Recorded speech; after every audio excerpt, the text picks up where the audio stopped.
Desktop audio. Hit start recording. All right, ladies and gentlemen, we are back with episode 49 of Zed Daily. Today I have Wesley from Bourbon Boys Barn with us. How you doing, my friend? I'm good, man. How are you? Very good, man. Very good. So, Wesley, I wanted to start it off before we get into Zed Run. How'd you get into crypto, man?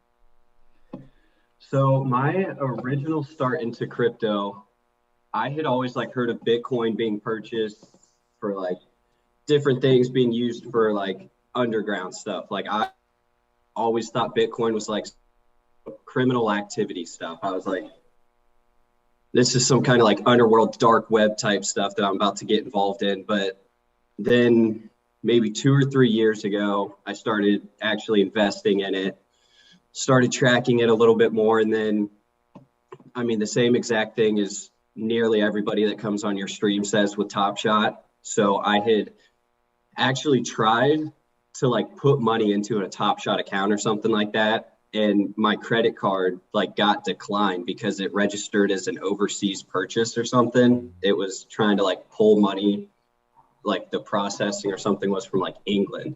And so I never got into Top Shot, and I saw the value of NFTs in that sense. I was like, it's this digital ownership, people have sports cards, memorabilia, that sort of thing.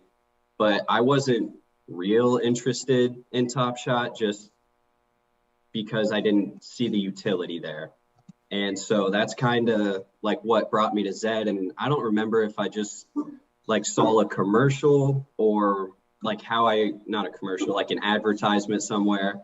But I saw Zed, saw that you could breed, saw that you could race, all these different things with them. So I was like, that's an NFT that I could actually become involved in because of the utility that's there behind the scenes. So, was Zed Run the first time you bought Ethereum as well? Was it just Bitcoin before Zed? Yeah, I had bought Ethereum. I don't know. I never had I didn't even know what a crypto wallet was coming in to Zed. Getting set up with the MetaMask, all of that stuff was completely new to me. I had gone on some investing sites where you can buy basically the stock of crypto, different things. You don't actually own the Ethereum. And so I bought it in that sense, but coming into Zed in late October, I think is when I bought my first horse. That's the first time I had actually purchased Ethereum itself. Okay, so when you get into Zed, what is your strategy going to go buy this first horse? Had you already done some research, or was it just a floor horse and just running from there? Well, the very first thing I did with Zed was text my dad and say, how much money are you willing to trust me with a virtual racehorse? And he was like, what in the world are you talking about? That just does not make sense. And so he and I we did some research, but the first horse we bought, it's named Donnie's Boy, and it's a female. So we'll think about that later on, kind of overlooked that. And I paid virtually no attention to the parents. It was a floor horse. It's like a Z29 or something like that, Buterin. And if I ran it these days, it could be profitable at 18, 20, 22 maybe. But it was our favorite color that we had both agreed on, and it was $100. So we were like, we'll just buy this cheap horse for $100. If we hate it and we lose everything, then we're only out $100. But if we see this as something that can actually generate revenue and provide us entertainment along the way, then we'll stick with it. So coming in, it was for entertainment and investment, I'd say, but we always had the idea of hopefully we can turn into a stable that can create revenue on a daily basis. Okay, so where'd you guys go after that first horse? What'd you learn with that one, and then what'd you take? What lessons did you take from that one to your next one? I learned how important it was to reach out to members in the community and just ask for help, because that's never been I'm not even a Discord person. I'm not a gamer, anything like that. But I bought that first horse and I was like, it was actually the last day that you could still race in free races and get paid. And so I was like, dang, making money off of this is easy because I was paying nothing and getting paid out. And so but I was like, this isn't where I want to be overall. Like, I want to be more than just owning this Z29. And our next step after that, we bought, I forget what Z number it is, but we bought a Buter and Genesis that she's not a great breeder, but she's a decently profitable racer. She's not like bringing in a crazy amount of money, but she was a good start for us. And we wanted that Genesis just to kind of like build out our stable from there. So I am very thankful and fortunate for all the help that I got along the way. I've never been like part of an online community or anything like that. And so just the amount of help that I've received, and for any, like, I'm still a new stable, but for any new stables out there, just reach out and ask for help, because it's intimidating to message all of these different people that you see like getting talked about in the Discord every day. It's like scary to think that, oh, I'm going to message like Arbitrage, or like I'm going to message Dan Shan, like all this stuff. Dude, I'll tell you, they don't like owe people anything. They are their own people, and they are still so generous with their time and with their knowledge. And hopefully a bunch of people don't go reaching out to them and they get blown up and they're mad at me. But like, I just reach out to Arbitrage and I'll ask Kevin for advice every now and then. And that dude's super responsive. He always helps me out. I'll send some stuff to Dan every now and then. He basically just tells me all my horses suck, but that's Dan for you.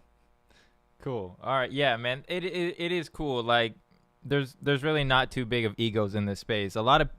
Everybody in here is like just a regular person, right? Like, so it's cool that you're leveraging that and just not being scared to reach out, because people will help if you take the initiative to actually reach out. Yeah, and you also can't be entitled to where, like, if I reach out to this person, oh, they've got to respond to me in 10 minutes or else like they're a dick. Like, no, that's some other human living their own life. They've got a stable full of horses. They've got a life outside of Zed. They've got this, that, and the other. Like, when you reach out, if they're generous enough to respond, which in my case, they have been, like, that's great. And it's super helpful. But it's just, I think it says a lot about the people in the community, because like, they don't really get anything from helping me out, but they're still willing to give me that time. And they're so dedicated to the game and to the ecosystem that they pour like time into new people like me. And I mean, eventually that's going to lead to hopefully like a bigger, probably more competitive ecosystem, but they don't owe me anything and they're still willing to help. So that always resonates with me. Right. Yeah. These guys are always available on, well, not always available, but people like just available on Discord, Twitter. I'm not too sure about reaching out to people on Instagram, but Discord and Twitter for sure, I think. Yeah. Cool. All right. And so like, go ahead. I was just going to say, like, Bryce from, I forget how you say it, like Sangudo Stallions or whatever. That dude is always in beginner chat, always copying and pasting like all his good links and everything. He's helped onboard so many people. And I mean, I've never asked him, but I'm pretty sure Zed's not like giving him a stipend for that. So that's just something like he's generous enough to do with his time. And that just leads to a bigger, better, healthier ecosystem because like Zed's confusing to get into. It starts off like completely overwhelming. You'll get involved like after a month or two, you're like, oh, this is easy. Like, I know everything there is to know about Zed. And then all of a sudden you get like 2 or 3 months in and you're like, oh, wow, I don't know anything. Like, this is as complex as it gets. So just those guys onboarding all of the new guys. And like, I know Zook does a lot. Like, those guys are just so great. And the Zed team should just be super thankful for all of the like content creators out there. 100%. 100%, man. So you got your 2 horses. Had you guys named your stable Bourbon Boys like just initially with your first horse, or like when did it get serious? So we named we named ourselves Bourbon Boys Barns like at the start. Just my dad and I, like we co-own the stable. We're just big into like different types of bourbon and stuff. And so we were like, it's the alliteration. It's Bourbon Boys Barns, like it flows. And so then after that, we kind of decided on like a naming scheme, and we're going with like we've got a horse named Jackie Daniels, Ole Weller, just like horse names like that. And Bourbon is just something that he and I are both into, and we're like, it's kind of a catchy name, so we'll just run with it. All right, cool. You were kind of saying earlier that getting into Zed, there's a lot to learn at first. So looking back, is there something that you kind of like maybe overthought? Like I was overthinking on this point when really it didn't matter that much. Like what are some things looking back on that you could give advice to like newer players that maybe matter a lot or don't matter so much? I would say, oh man, that's a good question. Because I've been trying to tell like some of my buddies about it, and just going through the process of like explaining Zed kind of like entry level and then going from there. It just like it gets complicated at times. But one thing at the start, and it's the advice everybody gives, but you just got to do your research. And I don't think I really overthought anything at the start, and that was part of why I just bought a floor horse. And like $100, if I lost it, I'm not out on the street tomorrow. So that initial $100 investment was a good play on my part, because it allowed me to see like, oh, these horses have distance preference, and you have to put this horse against like weaker horses, maybe at 18, so that it has a chance to podium. But like at the end of the day, some horses are just going to be donkeys. And being able to buy that like initial test horse was really good for us, because it taught us a lot just about the racing ecosystem, and it allowed me to like build up some confidence to then where I could go buy some better racers and kind of be able to know that I was going to be able to produce from them. All right, so you got your two horses. Like, what was the best? Like, what are the racers that you went after those first two? So the best racers that I have in my stable right now would be Sour D's, Disco Biscuit, and then Super Asia. And just a quick plug, we are looking to move Super Asia, so she's listed at 0.75. Hit me up in the DMs after. But we've been looking for other racers now, like moving forward, and we were just about to buy a Zabo Genesis. It was a stallion, and it actually just got to market today.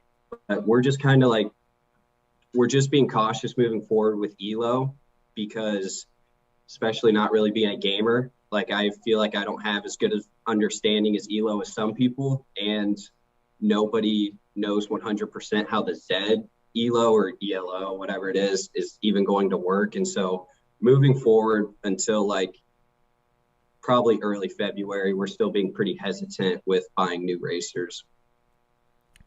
That's very smart. With the ELO, that's very like good, like forethinking or thinking in the future at least, because if you don't know what's gonna happen, then might as well not place a bet on the future if you're unsure about it. But a piece of advice, or maybe something that I see people are doing, is the U shapes. Since they can win against anybody or lose against anybody, their ELO will be so low that they can beat the top 10, but also lose to the bottom whatever. Right, and that's like our line of thinking for now as well, because we bred a horse. Its name is Crown Royal. If you put it in 1,000 meters, it's going to podium more than likely. And then you put it at 24, 26, and it's going straight down. And so our fear with her is that even if it's by distance funnel, like you can maybe cheat it a little bit, because she's so strong at 1,000 that if you put her at 14 and that's still in the sprint funnel, then maybe she does a little bit worse. But I think for now, at least, those U-shaped racers are going to kind of come back to prominence. They'd maybe fallen off a little after the August update, but again, I wasn't even like racing during that time, so that's like hasn't affected me that much. But I'm trying to prevent a new racing change from being able to like drastically affect our stable. And I definitely think like as of January 14th, for me it's 6:10 p.m. I think U shapes are going to be the way to go with Elo. Yeah, 100% agree. 100% agree. So I want to dive into the story of like each racer that you bought. So let's start with Sour D's. What's the story behind that horse? Like, how did this come to be? Yeah, so I like I struggle to see if like we want to be more of a like known racing stable or known breeding stable. And I think trying to sell horses right now, unless you're a known breeder, like it's tough to get those offspring out of your stable. Like for me, there's not a whole lot of people that know the name Bourbon Boys Barn. So like they're not searching our stable to try to look for like foals or whatever that we have for sale. And so right now I'm leaning more towards the racing side. And we got equivalent of emus was our Buter and Genesis. And then we are like, you know what? We can't afford like the Nakamoto Genesis, and we're not quite ready to make a move on a Zabo Genesis. But what we can do is go after one of those. I mean, maybe if the floor is like 0.2 for a legendary Nakamoto, we were willing to go a little bit above that for a proven racer. And I've heard you mention it like with diamonds, as soon as you started, you wanted to go straight up to class one. That was our exact line of thinking. I got in to like our first race against like arbitrage, and we like, I don't know if we won our first race, but the first time I beat him, I just was like ecstatic. I was just so happy. And then I started like learning more about the game, getting a little bit more like in depth. And I was like, dang, these races are like taking a long time to fill. And it was kind of maybe like a month or two after we had joined is when like the class points had changed. And so we had made a decision to bring like some of our class ones down into class two. And we basically just tried to drop all of our racers down like a class or two.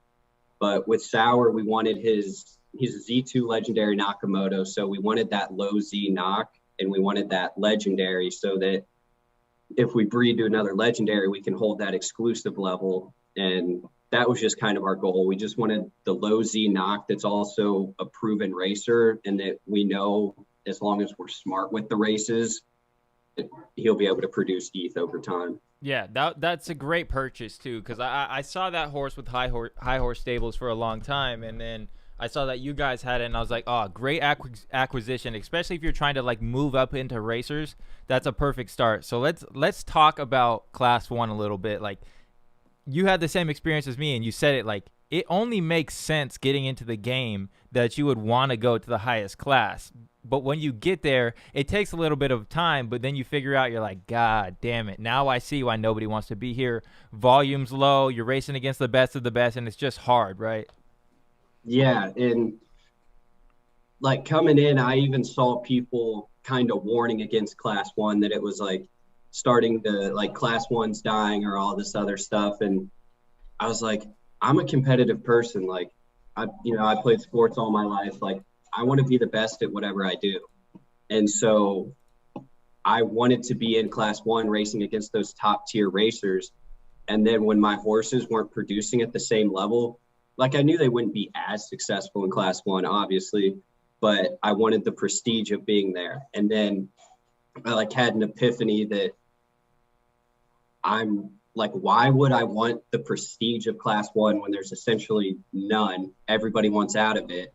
And if my horses can make me more money in class two, like, why would I want to be in class one? There's just, I hope they find a way to incentivize it. And probably should have started our conversation by saying anything that I say is like this is my first NFT project. This is my first like real commitment to anything like this. So anything that I say is coming from like a 3-month educated standpoint. So a lot of stuff of like a lot of what I say is probably going to just be wrong, but it's just like my experience to this point. And they've just got to find some way to incentivize class one. Right. So what's the future for you and your dad? Are you guys just keep on trying to get racers? Are you guys trying to breed something in house now that you got some racers? Like, what's the future play for you guys? Is it Genesis? What's the move? Yeah, so I let out a tweet the other day where I was like, if like I listed some of the biggest well, I basically texted my dad and said like, list like the 5 biggest stables, you know, and he texted me back a list. And so I mentioned them all like in a tweet, and I was like, if these people like follow me, then we're going to buy like a Zabo Genesis. And then they did it. I was like, crap. Well, now we got to do it. And just so that like, I know those guys aren't really keeping track, but we tried to make that purchase. Like we were going to make it today, and then it got bought when I was still asleep last night. So we're still in the market, but we're hesitant on buying racers right now, just because of like how I said earlier with ELO and all that stuff coming out. We just want to see how that affects the distance preference horses. But we also do like want the next monster to come out of our barn.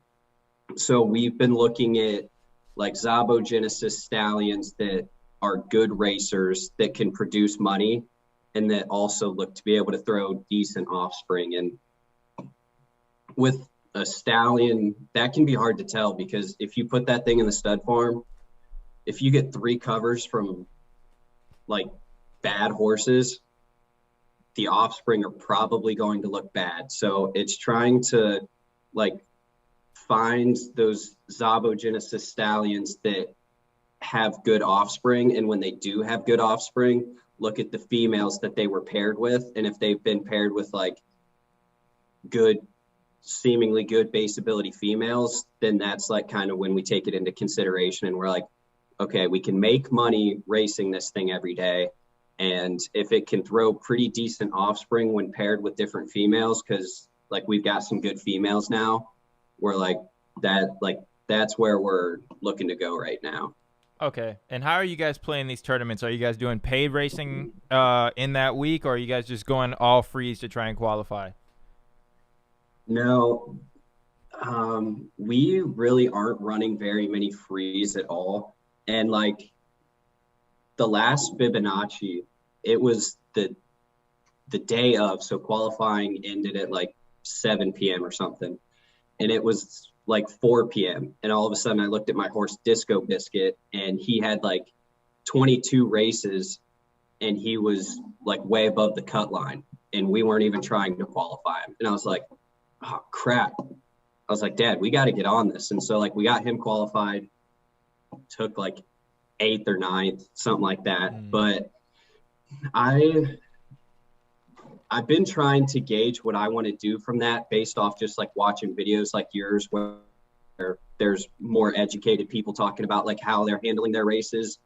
Because for me, I've got racers that can earn me money every day.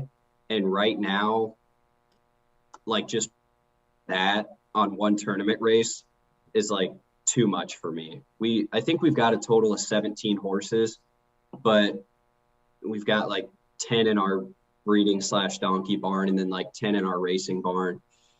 But right now, just relying on one tournament race is just a little bit too much to give up for like what we can bring in weekly off of a horse. Okay, gotcha. So you guys are what, like, do you have like a certain like a dollar amount that you stop at, or will you go to the highest dollar amount in class 2? Oh no, yeah, we definitely have an amount. I think we may have put Sour in 150. I can't remember, but I feel pretty comfortable putting Sour in 25s, and he can run. Like I put him in a $25 1400 last night, and he got second. And then you can put him in like a $25 or a $50 18, and he can win there as well. So it depends on like the competition. And if I see horses in there that are like just kicking our butt daily, I'm not going to throw them in. But if I see some weaker horses in like a $25 race, then I can throw him in. And the thing right now, kind of why we're willing to part ways with Super Asia, is Disco Biscuit. He's an 18 horse. And then Super Asia is an 18 horse. And so we just don't need 3 1,800-meter horses all in the same class. So we've been working on like trying to figure out if we want to bring one of them down to like maybe class 3 or something to run like some of the higher dollar pots there. But for now, we've just got like our 3 best racers are all in the same class, and they're all the best at the same distance. So that's why we're willing to part ways with Super Asia. Okay. Well, you said that you could take these horses down in class. First, how'd you figure out how to down class? Because not every horse can do it. So, like, what was your process of figuring it out? And then how do you go about either keeping them in a certain class right now, or how do you plan to take them down? So, like, our bred horse, Crown Royal, she's like a really good class 4,000 meter. And we actually ran her all the way up into class 2, like just her first night of racing. And then she wasn't like really, she was doing all right, but she wasn't really producing there at the level we wanted. And we were like, okay, if she's running thousands that well with the L shape, then she's got to run the reverse on the other side. And so we made the decision to bring her from like class 2 down to class 4 so that we could run some of those higher dollar races down in class 4. And she's a good class 4, like $5 racer. She can run in $10, but yeah, some horses can't go down. And especially those horses, if they're like a mid-distance specialist, it's tough because they've got like a strong base ability to where they're going to probably run decently in every race. And so in those cases, you've just got to look, if you can find like a $2.50 sprint, like at 1,000 that's loaded, then you throw your mid-distance horse in there and odds are it's not going to do as well. But if you have like a bunch of down classers in 1,000 meters, then your horse is probably going to finish right there in the middle, or it's going to podium just based off its base ability. Gotcha. And then so you're just doing these in freeze, I'm guessing, as well?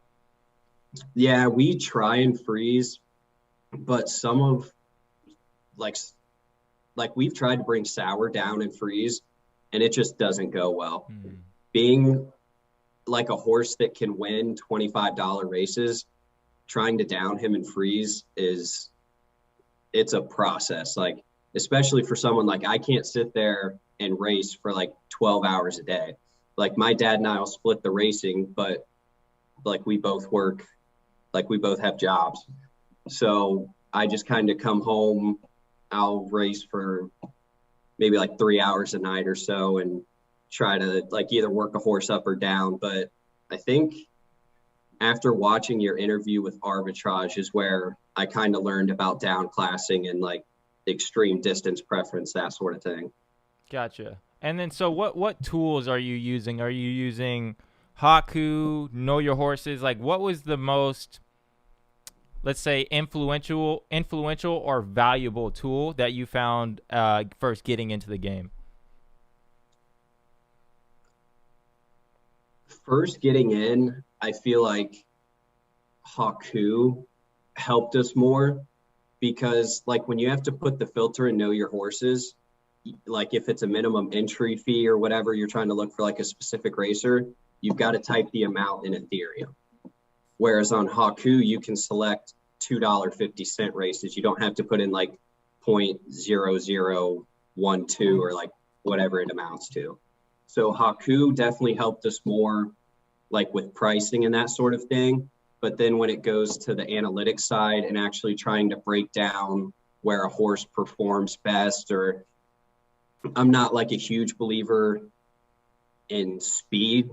If you like have a slow horse, it won't win. But I use Know Your Horses more for like the actual analytics of its race and that sort of thing. And then Hawk kind of for like pricing and just, I don't know. They're both great sites. Yeah, they are both great. And that's interesting. Like just a very small thing with the ETH to the USD can just have a major difference or like experience between the two sites. Yeah, and that's again just me being like somewhat new to like crypto and the conversions and that sort of thing. Like first coming in, I thought it was the stupidest thing ever when people did not adjust their price on OpenSea for like if Ethereum went down and they didn't adjust their horse accordingly. I was like, you're an idiot.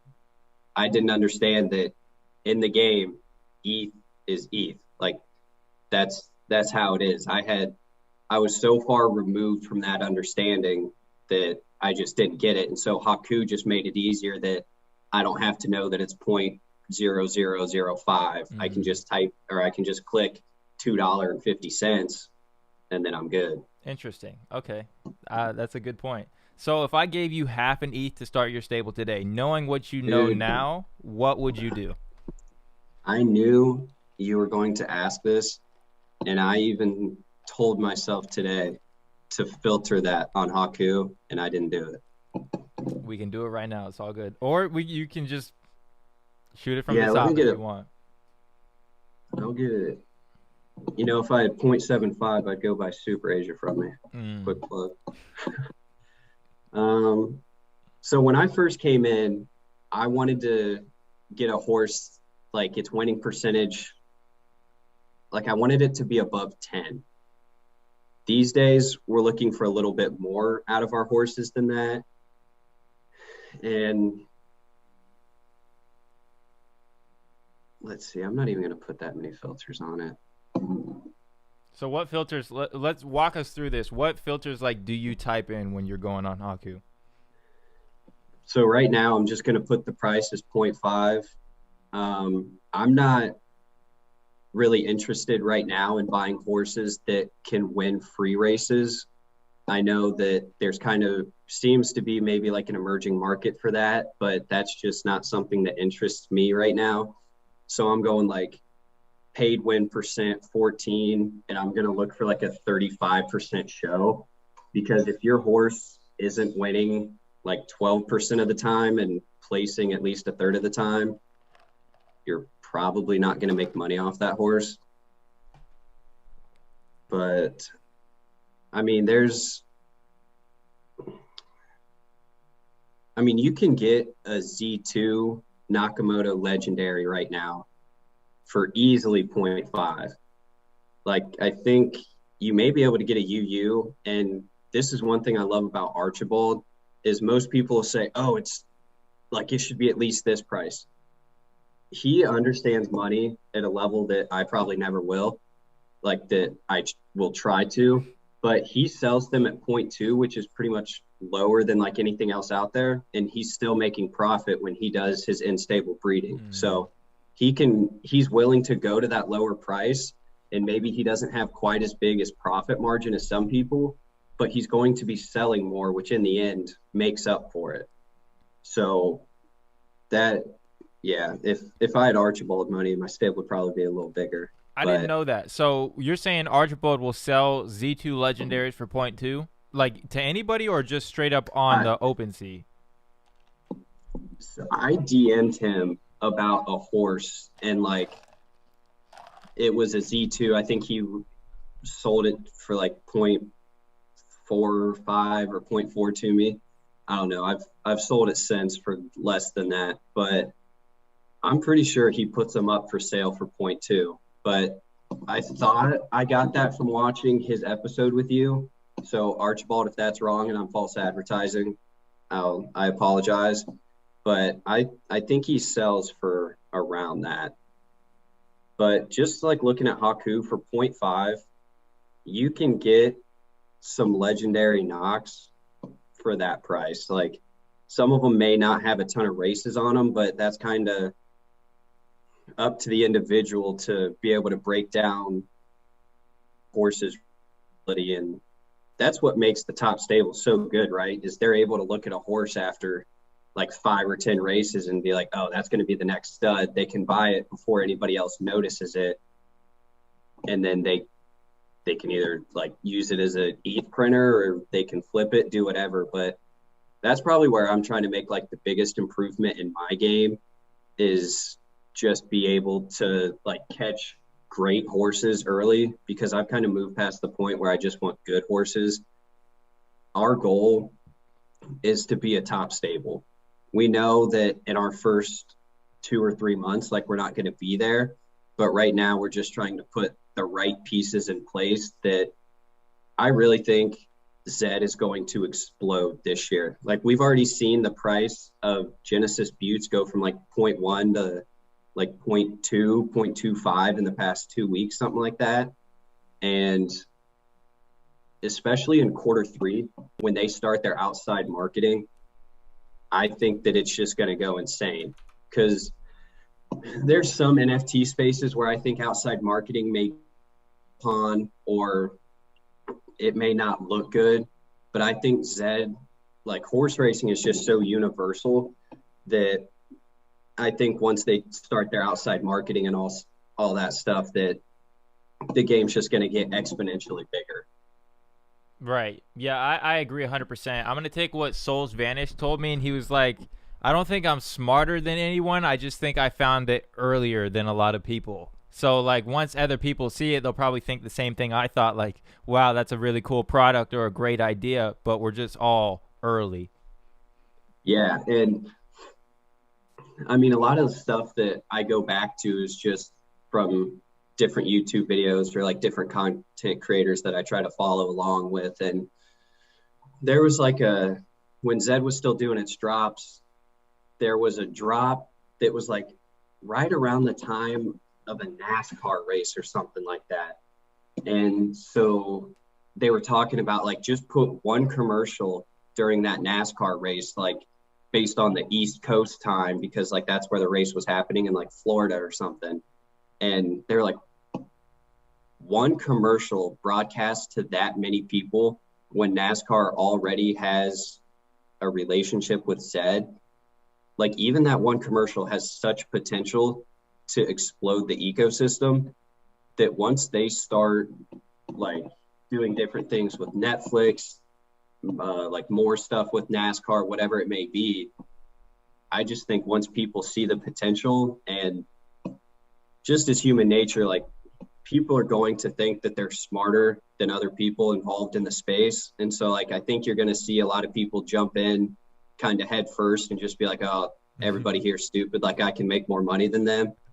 And I mean, hopefully that leads to easier races for us if that happens, but we'll see. Yeah, we'll take all their money. But I'm with you, man. Like, especially with that, the new trailer that they released with the roadmap from the Spectre Studios, and then they acquired that studio. Like, now you can put out very quality content, and you already have the NASCAR partnership, so you got the Zed Pass. Like, put out a quality content horse racing video around the NASCAR whatever race, and then there's your new audience right there.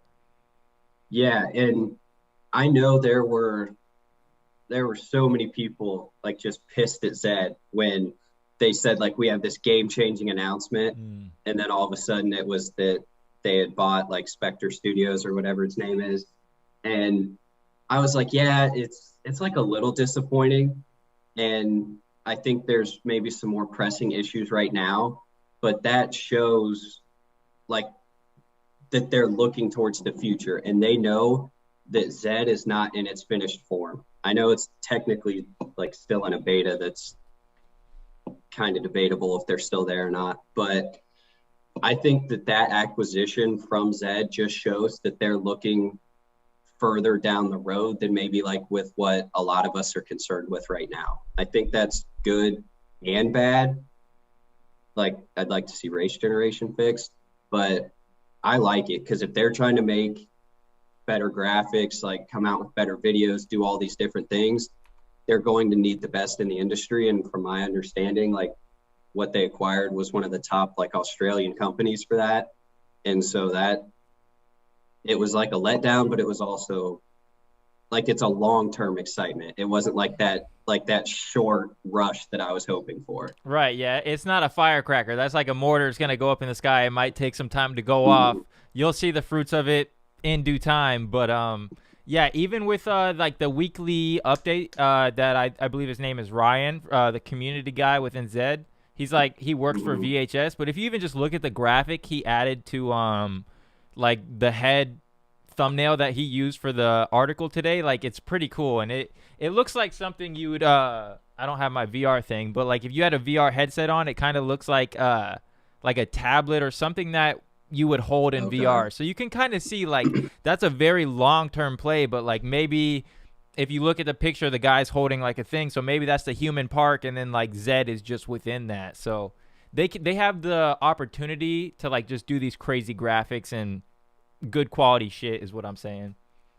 Yeah, and there's so so many bad things that people say about Zed, but and again, I'm referencing someone else that I think it was from your show. I'm not sure, so I'm stealing somebody's words, and I apologize. But like with these other NFTs that are coming out, these other projects, they they look great. They're like their initial announcements, all that stuff look great, but it's easy to have like a clean white shirt when you haven't done anything with it. Mm. Zed is so far ahead of anything else that's out right now, and so these other companies may be like coming in and like when their game first drops or like you can first mint whatever, they may already have like the lending model. They may already be able to do all these things, but it's because Zed and their team has already been through that, like been through the struggles and has kind of pioneered the way to now these other companies can come in and say like, oh, hey, that's a great idea. We're going to go use that with our own idea. Right. So Zed's shirt may look like it's more stained than others, but it's also been through considerably more.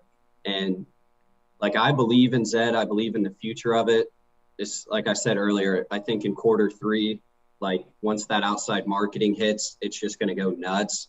And so we're just trying to acquire as much as we can now so that when that big boom comes, we're prepared for it. And I think just with the roadmap releasing, the floor on the Buter and Genesis like going up so much, I just think that's kind of an indication of like where the Zed ecosystem as a whole is heading. 100%. And yeah, like I'm not worried at all about any other horse racing game as competition. Like I Not wholeheartedly even the know. ones with the wings. No, dude. Because what like if you copy and paste I heard someone else say this, but it's a copy and paste of Zed Run, and then you like front run them on renting and whatever the scholarship aspect. Like, all right, have fun with that, Yeah. but I could give a damn, to be honest. Like what it's Dude, whatever to and me.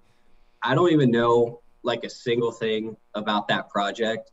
I just saw a tweet that was roasting it, and I watched like a 6-10 second clip of this horse with wings like running down, and it was literally the same exact thing as Zed. The thing just had wings on it, and I was like, it's just a like you said, it's just a pure copy paste. We're gonna try to steal your ideas, but it just looked so cheesy that I was like, that's you can't really even consider that like competition at this point. Right, and the audience and the engagement level is way different. If you look at Zed's engagement, it's from the actual players. If you look at anybody like engaging with most of either like the Pegixie Twitter or YouTube, it's people that want scholarships. It's not people that are playing the game. It's like, oh wow, cool, give me a scholarship, give me a scholarship, give me a scholarship. Like two different audiences. Right. So yeah, man, it's exciting to be a part of though. Like I'm 100% with you. Like I believe that this is the year of P2E gaming, and I hope that Zed is at the forefront of it. Yeah, and I think as long as they continue to trend in the direction that they are, I think they'll stay on top because you may get things that are like country specific or like demographic specific. When it comes to horse racing, like that's a worldwide activity. And that's just going to continue to bring in like new audiences. And I have a horse track, like I recently moved, but like an hour, 2 hours away from where I used to live. I went to the horse races like 2 times and I loved it. Like it was a blast. And I've heard a bunch of people say like once that like top end money figures out what Zed has to offer and like what they can get in Zed, that actual top end horse racing money is just going to go crazy. And I think it's inevitable because if you can do it in real life and earn a ton of money off these horses, why wouldn't you even like at least pay somebody to go do that for you virtually, where they just have to sit at a computer and like click some buttons?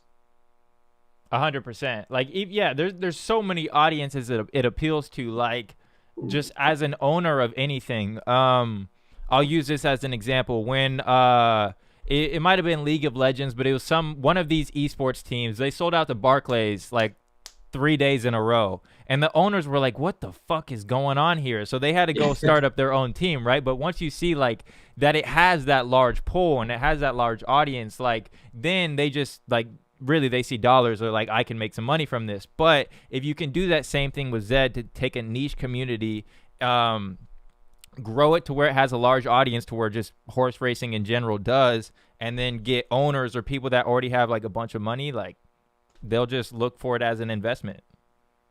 Yeah, and that's like what makes the Zed ecosystem so great is like the content creators that are putting in all the work, like the Moscato Cup going on with the Metaverse Gaming guys.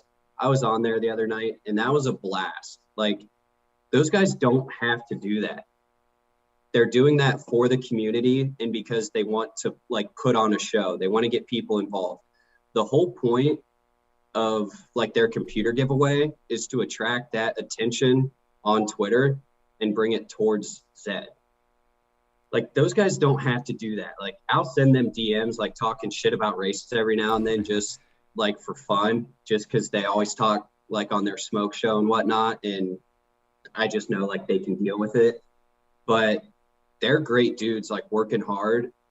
And they like their stream last night, or not last night, the other night when they did it, like it was just a blast. Nobody's ever done a live tournament like that. Like they're pioneering that way. And once we are able to do party mode, like it'll be a little easier. But like shout out to those guys, because I know Remy with his basically bald head now, he was just slaving away at the computer the other night, like just trying to get like the leaderboards and everything set up. And like I know who did the graphics for it? Prospect. Like I forget how many hours he said he had put in, but like they don't have to do that. They're just being generous with their time. And so I feel like as new money starts to come in or new players need onboarded, like you join any one of these streams, people are probably giving away a free horse. Like maybe in like half of streams, there's a free horse or two that are being offered. I know just like Kenny, the mod in Discord, when I was first getting started, he sent me 2 horses for free. Like he didn't have to do that. He was just being nice. And I ended up giving one of those horses away to a brand new stable who had no horses. And I gave the other one to my buddy just to like get him started in the game. And it's just the like foundation of the community that has already been built and is already seemingly so tight knit that anything that comes in after isn't going to be able to like get into those cracks and fracture it, because the community just has such a strong foundation with like its core and so many of the top stables being just great guys and girls that are willing to help so many people out, that it's just the more people that come in, like the better it's going to be for everybody. 100%. So if you could change one thing in Zed Run right now, bring back odds, take away flames, take away fatigue, what would you change and why? See, I was never like around for odds or pre-fatigue. So I was never able to run my horse like 200 times a day and earn like unlimited money, or I was never able to put a horse in a race, see it pull really low odds against a good racer and like just have that data like readily available. But I do think odds revealed a little bit too much too early. I guess the number one thing I want to see changed is the race generation, because it's just buying racers and then having to sit and wait for like an hour or two just for their race to pop, and then it's going to fill super quickly because it hasn't been there for an hour or whatever. They've just got to figure something out in terms of race generation and just getting it more consistent, having every race like at every buy-in available at all times, like whatever that may be. They've got to figure out race generation and they've got to incentivize class one. But I don't know exactly what the answers are to those. Okay. And then so if you had an unlimited budget, you could buy one horse. The owner was willing to sell it. What horse would you buy and why? Dang. Is Sentinel allowed?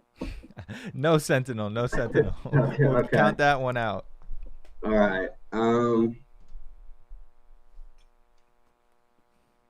don't know. Probably Billions. And I know that's not like a cool answer or anything like that, but just the branding it already has built up around it, the fact that its coat is a literal one of one, and it's arguably the best sprinter in the game. Like it's as unique as it gets because it's the best sprinter. Like I said, that unique coat, branding's there. So I'd probably have to go with Billions. How much would you be willing to pay? ETH. Biggest purchase in ETH I've ever like been around for was 30. Uh,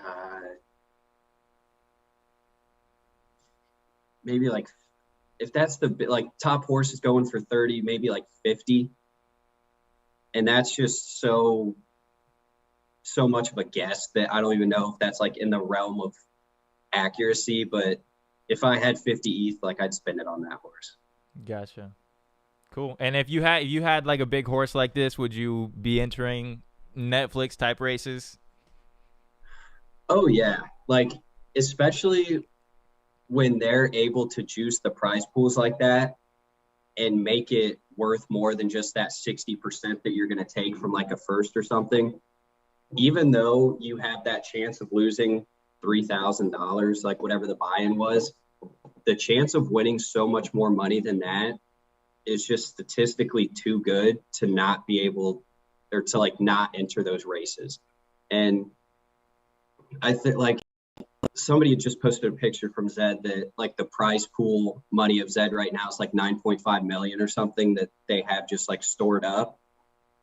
Take some of that money for 1 month, choose the class one races with it, or even just say like January like 17th through the 21st, like 5 days in class one where the prize pools are juiced. Like it's going to be like 100%, whatever it may be. I don't have an answer of like how to make class one better, but I think you take some of that money, put it to be more incentivizing in class one, and maybe you don't end up with horses like Wavelength down in like class 4 or 5. I mean, if I had that horse, I would do the same thing. So I don't blame him one bit, but it's just like you enter like a low level or like a lower class race, you see a horse like that, and you're just like, oh shit. Yeah. Like, what do you do? Pass. No thanks. Yeah, you just look for the next one. Cool. You got any questions for me, man? You know what, like coming into Zed, or for a new person coming into Zed, if you had to give like just one singular piece of advice, like I know there's the do your own research, make a plan, have a budget. We're throwing those answers out the window. Like, what are you telling somebody on their first day in Zed? Like, what's your piece of advice to them? Z2 leg UUU. If it works, it's gonna change your life. If it doesn't, take another shot at another time. But I would say Z2 leg UUU. I think at the price point where they are now and the direction just that Zed is heading in general, I agree. I think that's the way you want to go. And so if you could change one thing just about Zed, what would that be? If I could change one thing, I would I would I'd bring back odds in some way. in maybe not like definite odds, maybe not call it odds, but I like the hard numbers. And then I think you get betting from that if you have the hard numbers.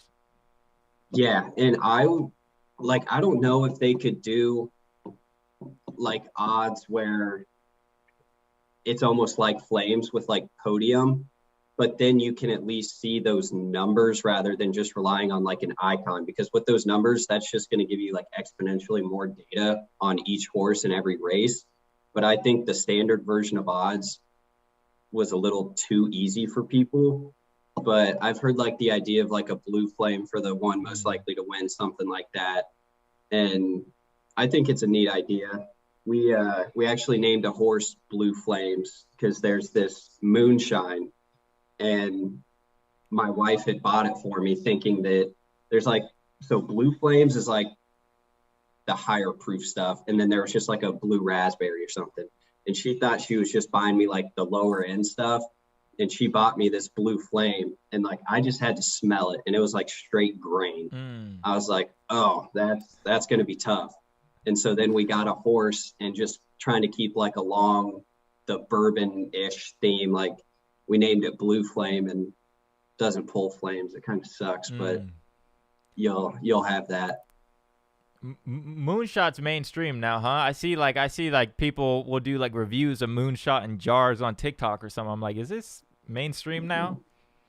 Yeah, and a lot of it's not actual like moonshine. It's moonshine. I said moonshot. What the fuck? Yeah, moonshine. It's like commercialized moonshine. Actual moonshine will like come from the backwoods. Like we're going yee yee. Like that's moonshine, but a lot of it's definitely commercial stuff. But how would you incentivize class one? Sponsored prize pools. Juice every. I would either take away fatigue in class one and let them just go, and be like, that's an incentive. Like if you get to class one, you can just grind 24/7. Because with the U shape, like it is kind of a pain in the ass to go through your losing streaks or anything. I don't know. Maybe someone might disagree with that, but I would either say juice class one prize pools or take away fatigue in class one and just let them burn. I like that. I don't think I've heard the idea of taking away fatigue in class one. I was just, somebody you had on this week had mentioned maybe just like fatigue in general being like a 10-hour thing, which I would love that, because a lot of people can't like just set an alarm and race like as soon as their fatigue's going to be up.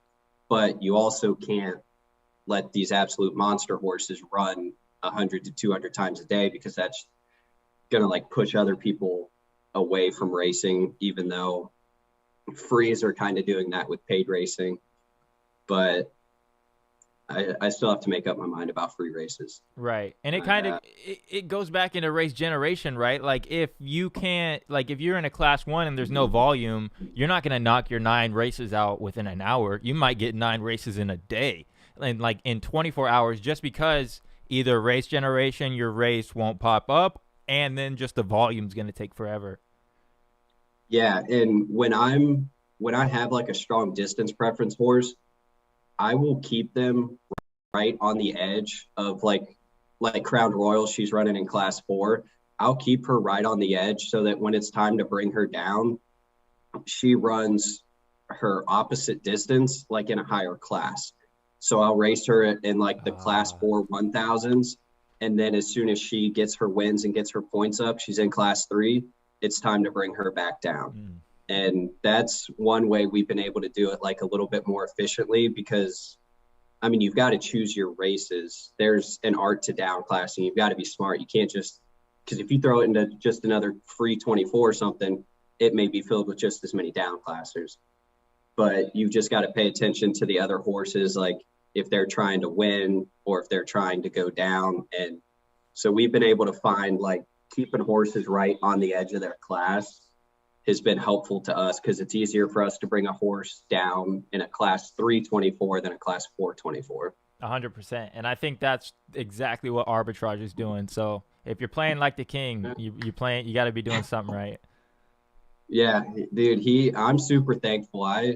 I'll reach out and DM him just like about horses that my dad and I have been looking at, or just like for advice. And Like every time he's right there helping me, and he doesn't owe me that. So I'm very appreciative. And like same thing I said earlier with Dan, like I'll like send a horse to Dan and be like, hey, what do you think about it? And he'll be like, that horse is shit. I'll be like, all right, Dan, like, come on, like give me something here. And the community like needs someone like Dan though, because he's loud, he loves the attention, he loves to be hated, but you know at the end of the day that he cares about the community and that he wants to see it thrive, or else he wouldn't be like so ingrained into just the society of like Zed itself.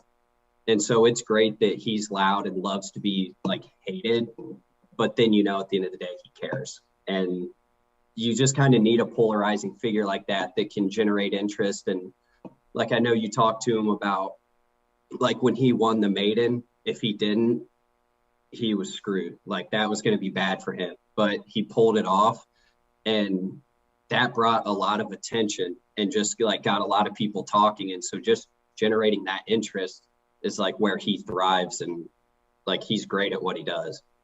100%, man. Wesley, where can people contact you at, man? You can get me on Twitter at Bourbon Boys